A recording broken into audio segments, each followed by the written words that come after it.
Broadcasting from the business capital of the world, this is the Podcast Business News Network. It is time to work back on our body, our spirit, our mind, and everything in between, right? Keith Good joining us here again. He is our energy healer from Billings, Montana, but he's helping people all over the world as a Reiki master, Reiki master, a healer, spiritual mentor, meditation guide, crystal healer, chakra healer. He wears many hats. And the good thing about Keith, he's very, very informative at Goods Holistic Services, telling us all the time about all the work that he could do to help you find your own clarity and help us through. So first and foremost, good to have you back, Keith. And the pun is on good for Keith Good. How are you? Thank you very much. I'm glad to be here today. Welcome to all the audience and everybody that's out there. Thank you. Well, you can reach me at goodsholistichealing.com. Info@goodsholistichealing.com is an email, and 406-272-6006. beautiful. Well, one thing you've taught me over the past, few months of speaking with you is about really this universe, this energy in the universe is here to help us, right? And I think you call it Mother Earth, right? Is always there to help us through and our changing. And I know that's the mind, the body, and spirituality, which I know you want to kind of continue on today. So tell us a little more about this, and we'll definitely dive into more intricate conversation today.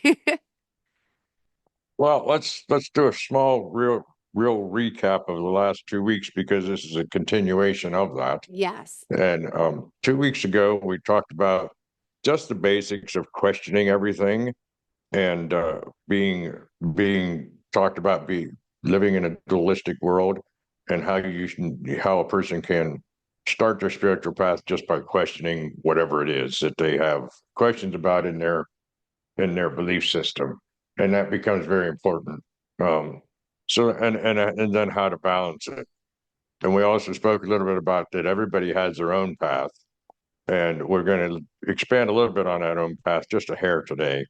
Sure. Last week we spoke about spirit being omnipresent, and about contemplating and meditating to connect with spirit. We also spoke about the light and dark wolf, and we spoke about there are different ways of going about it. It doesn't mean that every person out here has their own way of going about their spiritual path. And I think that's important for us to understand, because, and that leads us into one of the things we want to talk about today, is the fact that because everybody has their own path, it's rather confusing to people when we say we are all part of one, but yet we feel like an individual. Yeah. Sometimes feel alone too. Yeah. Right. And we are all individual, but we're only individual aspects of the whole. So that's where we can get our individuality from. That's where we get our individual paths from, is the individual aspect. I think that's important to know, but because we are all one, it's important for us to accept everybody's path for who they are, and not say, well, you have to be going this way, my way, or you have to be following this religion, or you have to be following this faith. It's really, everybody has their own path, and we cannot determine what their path is. And that's why I say that religion oftentimes, at least the religions of today, oftentimes try to tell us how to believe instead of letting us try to learn how to believe on our own. Instead of giving us guidance, they give us this way to believe, and what to have faith in and what not to have faith in. And I think it's important, like I said, to accept everybody's path for what it is, and not judge their path, understanding that they've had their assuming that a person believes in, their share. We don't know what everybody's gone through. One person has gone through hell with an abusive father or mother. Another one has a drug addict and has Mm. Fetal alcohol syndrome, but we don't know how to confront that if we're not there. Another one has just any number of things. And one person's been in a car accident that has left them paraplegic, Yeah. or was born without a sight, or was born without something else. I myself was born with a birth defect that I had to have an operation at 4 days old, and it was corrected, and I've lived a normal life. But the point is, none of us know what each other's past has been, Mm-hmm. and so we can't tell them how to walk this path that they're Yeah, on. And and stop being so quick to judge. I think a lot of us are guilty of doing that, guilty myself as well. That, yeah, we need to be a little more understanding and open to everybody's, each individual's needs, and because everybody is different, everybody is unique, and that's the way the world, the God, the whoever you believe in, the created it's supposed to be. We're all unique, right? Let's embrace absolutely. it. Let's embrace that.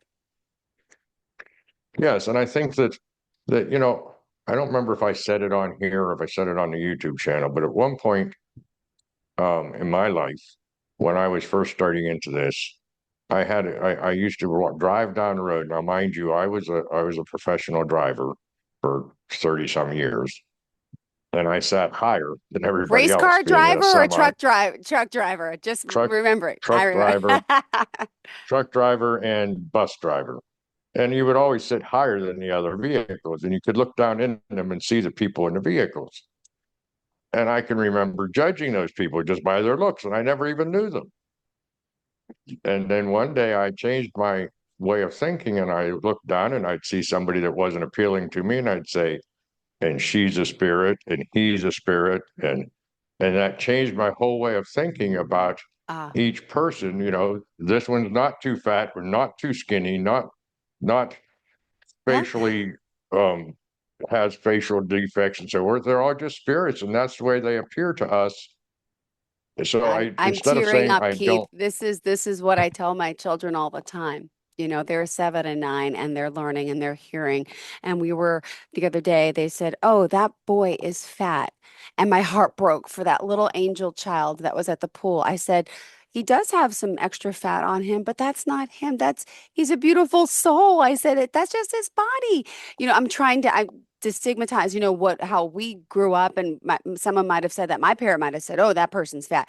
Trying to change our view about the person. You're right. It's our beautiful spirit and soul. And that's just the body they're encased in. There's nothing wrong with that body. It's just different than ours. And I try to instill that in my children, Keith. yes. And actually, the last job I had before I retired from regular work was Hey, you do a I lot of work. You're a busy man. Like I said, wears many hats. yes, but I used to drive what they called well, was it called a paravan, meaning para meaning disabled. Um, so I would haul house door to door, not even in a bus route. And I drove for the city, and I would pick up these people who were um, um, not just functionally disabled, but also disabled physically. And some of them might have cerebral palsy, some might have Down syndrome, some might have whatever. I don't know what they all have. And while I was taking them back and forth to wherever they needed to go, I realized that they are the truest and most pure spirited people I've ever had, because they didn't care about what you thought about them. They didn't care about what they looked like or what the other person looked like. They would go to a workshop where there would be 10, 20 other people with different disabilities, as we call disabilities, and they would just put up with them. They would just tolerate everything that went on. One person screaming in the background, another person complaining, another person walking in a walker or in a wheelchair, or not being, slobbering all over themselves while they're eating. And they just accepted it as that's the way it is. And to normal people, to you and me who can drive down the road and go to Walmart or go to the grocery store or go, they're disabled to us. But in a spirit form, I think they're more advanced Yeah. because they're non-judgmental. Hmm. And it was just a real big eye opener for me that these people, just were so pure spirited. And I think that that's what we have to start training ourselves to be. And I admire you, Joe, for what you just said, because it's very difficult for a parent to counter what you hear from what your kids hear in school, Mm. because your boy's friends told them that this boy was Yep. fat. And they're exactly. Yep. So that's their peer pressure and their The peer. conditioning from outside sources. Mm-hmm. So it's difficult for a parent to do something with that, It really you is. know. Could only try our best to keep reiterating and try to teach them, and I take them to church and I let them hear other people talk about the kindness to others and how we're unique and different. And you just hope that they'll learn, that the peer pressure to stay away from that as they grow, right? We can only do our best as parents, Keith. That's exactly right. Matter of fact, my father told me one time, and he was a he had a PhD in philosophy Mm. or in theology. Actually, I don't know. He went to Yale anyway, but he was a religion professor at a college, and he taught all religions, not just one religion. He taught Hinduism and Buddhism and matter of fact, he took a sabbatical and went to India, and he took a sabbatical and studied American Indian philosophies and so forth. So he was, to me, he was a scholar. But anyway, he one time said to me when it came, and I was older, I was no longer a child, and he said, the best thing we can do as a parent, and the best we can hope for, is that we raise our children so that they have the morals that they should have when they're grown up. Yeah. We Yeah. can't really teach them everything that needs to be done, and we can't expect them, because they are individuals and they do have their path on this earth. We can't expect them to do everything think we have taught them. But if they have good morals and are staying in being productive in society, that's the best we can do. Yeah. And I've never forgotten that, because um, he felt he was a failure at times, but he wasn't. you know and that's because not of what he said, but the actions he took. And that's what's important, is the actions we take. So the more spiritual our actions are, the more we will put them out to the people around us, including children or partners, whatever it is. That's what's the most important, is our actions. And that sort of Mm-hmm. goes into the next little thing that I had here about when we were talked last week about feeding the light wolf and feeding the dark wolf. And we talked about, well, if we feed the light wolf, if we only feed the light wolf an hour a week by going to church, and then we come out of there and we go back to our daily business, or we only study for an hour, 2 hours a week, or 5 hours a week, we still have all those other hours that we are spending Mm-hmm. not feeding that light wolf. Yeah. So we're feeding the dark wolf. Um, so what this does, there's two things I wanted to bring out on that. Is number one, we have to change our lifestyle. Yep. It's a lifestyle change that brings us into spiritual Okay. seeking. It's a lifestyle change that brings us to understanding. And people always say to me, well, I don't have time. That is my biggest complaint when I get this. Yep. And my first question is to people, how much time do you spend watching TV on whatever's on? Instead of watching the zombies or whatever's on, I haven't watched TV in years. Do some study. Okay. Watch a spiritual documentary. Go on to Gaia TV, which has tremendous amount of information for spirituality. Go on to Mm-hmm. read a book. You have time. You just don't people just don't delegate it. They Mm-hmm. want they want the entertainment of the world instead of the spiritual seeking that they're supposed to be have. Yeah. Swahi Yogananda says, and this is a common thing in India, I guess. He says we have 24 hours in a day, so 8 of it is supposed to be for working or toiling. 8 of it is supposed to be for spiritual work, and 8 of it is supposed to be sleeping. Yeah.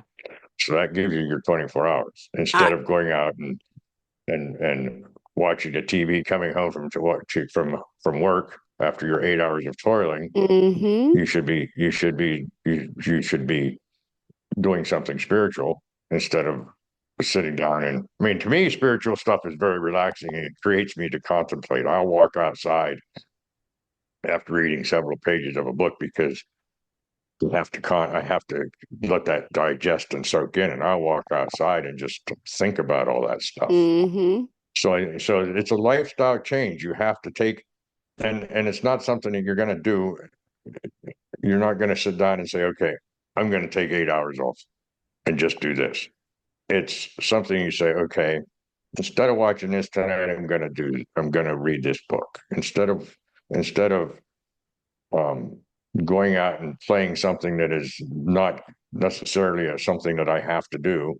I can stay home and do something else, or I can teach my kids spiritual stuff, or I can experience spiritual stuff and look at them and see how spiritual they are, or other people around me, and start looking at things because it's not always about studying, as we spoke before, and it's not always about watching the TV, watching the documentaries and so forth. Sometimes it's about looking at a person, looking at people around you, and just bringing in what their spirit has to tell you. You know, I can go to a restaurant and I always whenever I go to a restaurant to eat, I always sit where I can watch people. I was going to say you must walk into a room and be able to sense what people are thinking, feeling, which is cool, but does it get overwhelming at times? Do you feel like, Well, or no, you just love it? Do you actually I, approach some of these people too and tell them your insights, or do you keep away? pretty much I keep away, and I'm not a real empath, so I don't feel a lot of their feelings and stuff. But I can look at them and say, I can determine whether they are um, more on the spiritual side, more on the earthly side. If they are if they are more dark than light, if they are more light than dark. Um, I get a lot of people who approach me in a manner. I don't mean approach me physically, but approach me as I walk by. They'll give me a big smile that they don't give to other people, and that's, as we spoke before. That's our spirit speaking to spirit, basically saying namaste. And but if you just watch people, even little children. Last night we went out Yeah. to dinner, and these little kids were running around with their mom, and just to watch them and see how free spirited a child is. When we talk about being childlike to become spiritual, we don't mean being childish. Got It it. means being childlike, being amazed at Mm-hmm. everything, at all of creation. I remember the first time my son and I drove to Atlantic City on a tour bus, and how excited he was to see all those lights for the first time in Atlantic City. Because we grew up in a town that didn't have lights. I mean, it had street Mm-hmm. lights and stuff, but I mean, no big neon signs all over the place and everything. And that's what being childlike is: being amazed at everything, being amazed at um, the trees that are around you, the brush that's around you, the children that are around you, Yeah. the other people around you. That's where you start becoming more spiritual. You realize your connectedness to the um, Two. whole Would you say universe. the world. Oh, there goes my yeah, exactly. Say we lost you. Yeah, see when you said the word lost, the camera went. So is it that late already? No, we still have 7 minutes. No. We are I good. And I know. got to remind everyone, goodsHolisticHealing.com. Yes, he's our Reiki practitioner, energy healer here. And there's so much that he could do to help you anywhere around the world via Zoom, like we are doing today here. And I just want to point out, if you want to contact him, do you want to share the phone number as well? 406-272-6006. Ah. So let's see, we left off talking about the children running around, you people reading people. Does that make sense? People reading? Yeah, I guess it does. Yep. Uh, Yes, it is. It is. It's actually spirit talking to spirit. But yeah. And I mean, by the way, you so also work with children too. You do Reiki with children, with teenagers as well, and energy I healing too. I can. I have not done a lot of it lately. And I ought to bring that out real quick. And the fact Sure. that my biggest business these days is spiritual mentoring. Okay. I do more spiritual mentoring than I do anything else. Ah. And with that said, I want to also mention that for this YouTube channel, all you have to do is go onto YouTube and Google Good Holistic Healing. You'll find my YouTube channel, and it is basically a free spiritual mentoring session. Every one of them. Mm-hmm. It talks about different things of spirituality.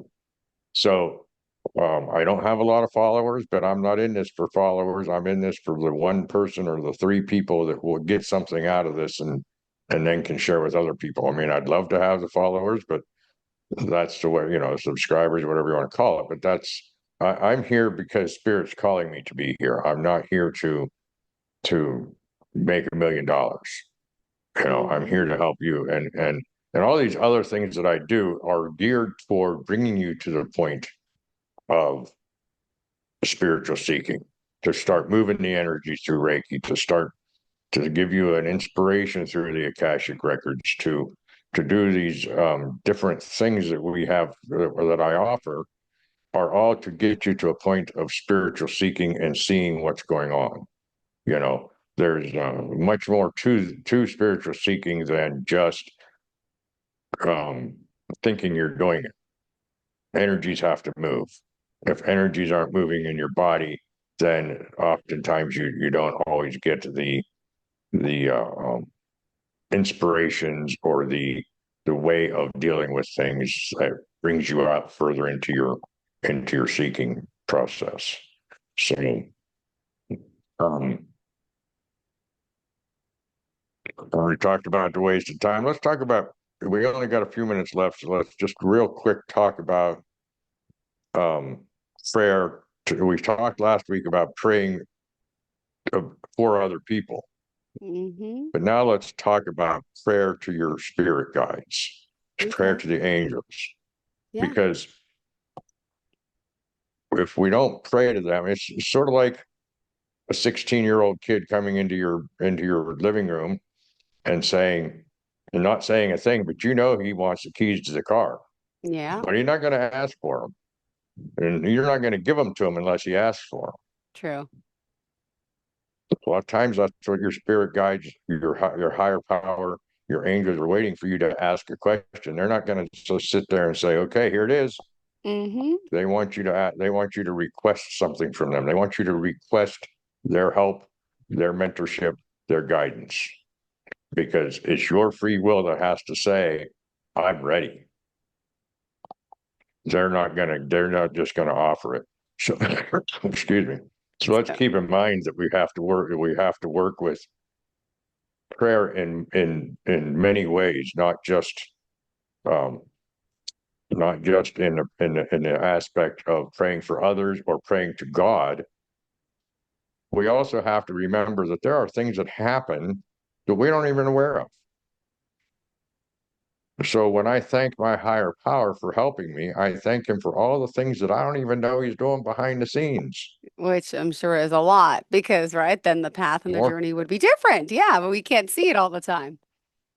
we don't have a clue of the big picture. We're on Earth, Yeah. so we don't always see that. So we So to have to be be aware grateful, that be thankful, and that's part of my morning routine, waking up and yes, thanking if the you can't universe. read what's behind me here, but Oh, what I'll is bring no? them out the next. That's the 5 principles of Reiki, and I'll bring them Oh, out next.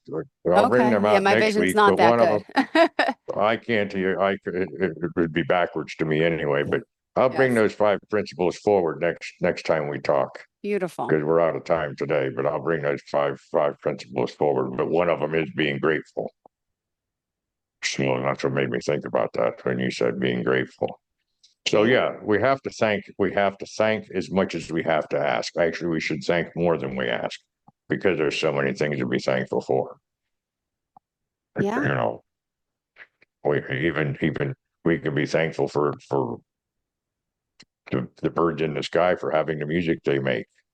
Yeah. We can be thankful for the air we breathe. We can be thankful for all kinds of small little things as well as the big things. You know, a Yeah. roof over our head and clothes on our back. You know, so And it's like yeah. So karma, right? In a sense, it's like karma too, right? You know, kind of, right? What you're practicing, what you're thinking, what you're giving out kind of comes back to you in the universe. Do you believe in that, Keith? absolutely, Yeah. absolutely. I don't. Karma in itself is a whole half, at least a half of an episode to talk about. All right, all right. Then we'll save it for part next time because we are out of time, Keith. But always a pleasure having you here. And if we want to reach out to you to work with you, remind us how we could do so again. Okay, we go to goodsholistichealing.com, Mm-hmm. info@goodsholistichealing.com, and 406-272-6006. And don't forget about the free hour consultation. Guys, that's a free hour consultation. That's pretty amazing. Take advantage of it. That's a great offer from you. Thank you. A man who wears many hats, from truck driver to bus driver to holistic healer to, gotta ask with that voice, do you happen to sing as well? It seems like you got a great country No, voice. I No? cannot carry a tune. I But you cannot you carry got a you got tune. this deep voice. I could picture you rock it out to a guitar. But see, we don't have all talents, right? But I was a drummer though. there you go, musician. I'm sure you could sing. All right, Keith, thank you so much for being here and looking forward to reading a little closer of those 5 Reiki principles next time we speak, okay? Have a great day. Thank you, and everybody have a great day themselves. Great to have you back. Bye-bye. Good to have you back. Bye.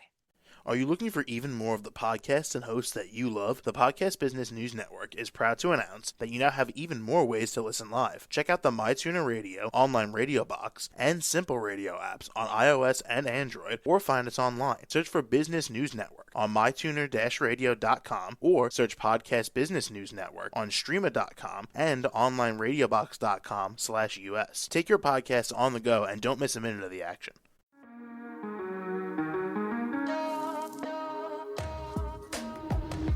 Broadcasting from the business capital of the world, this is the Podcast Business News Network. For nearly 2,000 severely injured veterans, everyday life has become filled with barriers. Day-to-day simple tasks can become pretty daunting. I have to carry my chair up 2 flights of steps or have somebody do it for me. What scares me the most is just the falling. When I'm struggling with my house, I think, to have that one great barrier just knocked down, it's crucial. Home for Our Troops is a wonderful nonprofit that builds a mortgage-free, fully adaptive, handicap-accessible house. And there's no catch. It'll be our very first home that we've ever owned. This is a game changer. This is where your life begins again. We need you to join us in completing this important mission. Please visit hfotusa.org and help build homes and rebuild lives. Because of you, everything's going to be okay.